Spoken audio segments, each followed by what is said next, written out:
Buenas tardes y bienvenidos a la WCN, World News Channel. Son las 4:02 en este 8 de marzo, día en el que las mujeres son las protagonistas. Junto a Miriam Molina. Buenas tardes, Miriam. Buenas tardes, Juanje. Hoy haremos un viaje en el tiempo para dar a conocer a dos de las matemáticas más importantes de la historia. Os dejo con Juanje, quien comenzará por comentaros quién es Marie-Sophie Germain. No todo el mundo conoce a Marie-Sophie Germain, nacida en París el 1 de abril de 1776. Germain fue una matemática francesa quien hizo importantes contribuciones a la teoría de números y teoría de la electricidad. Uno de los más importantes fue el estudio de los que posteriormente fueron nombrados números primos de Sophie Germain. Fue autodidacta, disfrazándose de hombre para poder entrar a estudiar en lugares matemáticos, donde solo dejaban entrar varones. Perdona, Juanje, pero tenemos una conexión en directo con nuestro corresponsal Connor, quien ha viajado en el tiempo y se encuentra en 1780, junto a nuestra laureada matemática.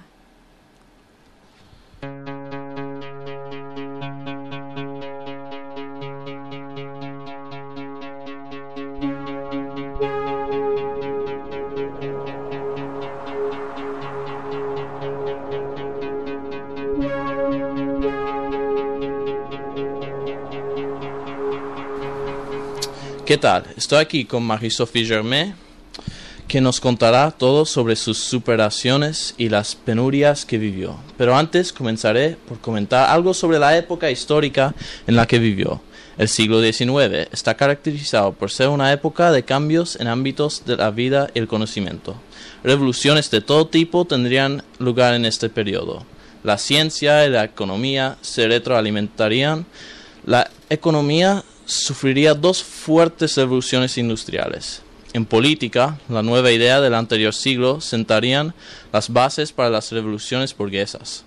Revoluciones que se explayarían por el mundo mediante el imperialismo y buscarían alianza con el movimiento obrero al que, para evitar su triunfo, le cederían el sufragio universal. En filosofía surgirían los principios de la mayor parte de las corrientes de pensamiento contemporáneas. El arte se demostraría en iniciar el proceso de vanguardización, pero quedaría cimentado en movimientos como el imperialismo. Volvemos con nuestra invitada, Marie-Sophie Germain, quien comenzará por hablarnos de su infancia, con la cual tuvo que afrontar la mayoría de sus problemas. Buenas tardes. Buenas tardes. Bueno, comenzaré diciendo que mi infancia estuvo marcada por gran cantidad de impedimentos. Me enamoré de las matemáticas con tan solo 13 años.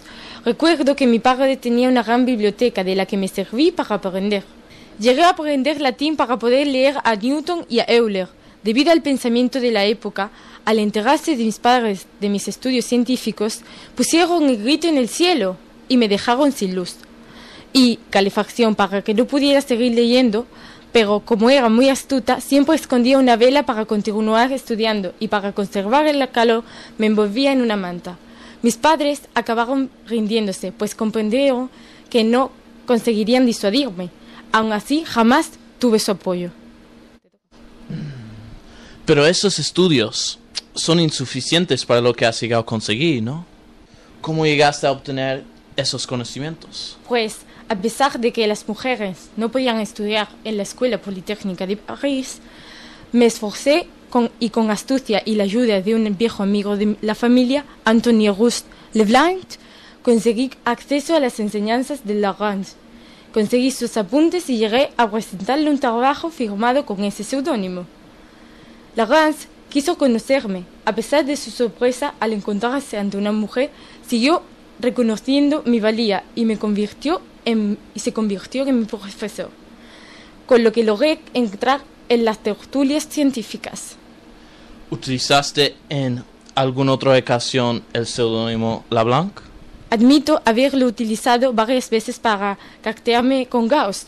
Después de leer su obra Disquisiciones aritméticas, esa obra despertó en mí una pasión por la teoría de números, volcándome con la conjetura de Fermat y consiguiendo el mayor avance desde hacía 2 siglos en su revolución, con el teorema de Riemann. Tengo entendido que en una ocasión protegiste a Gauss. ¿Podrías contarnos algo sobre esto? Cuando Napoleón invade Prusia, intercedo por Gauss ante un general amigo mío para que le protegiera. Cuando Gauss se entera que su protectora es una mujer, se extraña y, para aclarar el malentendido, le escribe una carta, a lo que Gauss contestó lo siguiente.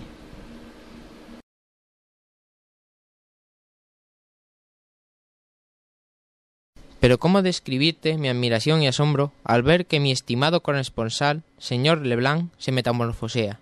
Cuando una persona del sexo que, según nuestras costumbres y prejuicios, debe encontrar muchísimas más dificultades que los hombres para familiarizarse con estos espinosos estudios y sin embargo tiene el éxito de sortear los obstáculos y penetrar en las zonas más oscuras de ellos.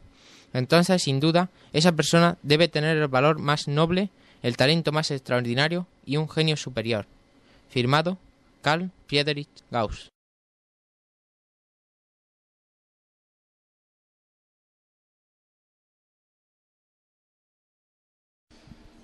Ha sido un placer poder compartir este 8 de marzo con un personaje tan ilustre. Para mí ha sido todo un honor.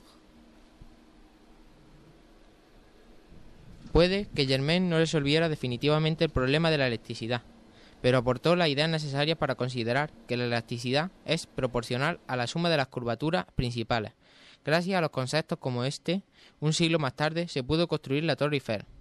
En esta torre están grabados los nombres de todos los científicos que de alguna manera contribuyeron a su existencia. Pues bien, el nombre de Sophie Germain no consta entre ellos. La ciencia sigue no considerando a las mujeres como debiera, y no hemos cambiado mucho, según parece. Marie-Sophie Germain murió de cáncer de mama en París el 27 de junio de 1831 sin poder disfrutar de la posición que Gauss le había conseguido en la Universidad de Göttingen. No puedo menos que creer que de haber sido su nombre realmente Antoine Auguste Leblanc hubiera escrito en su partida de función matemático y científico, pero Sophie Germain figura como lentista.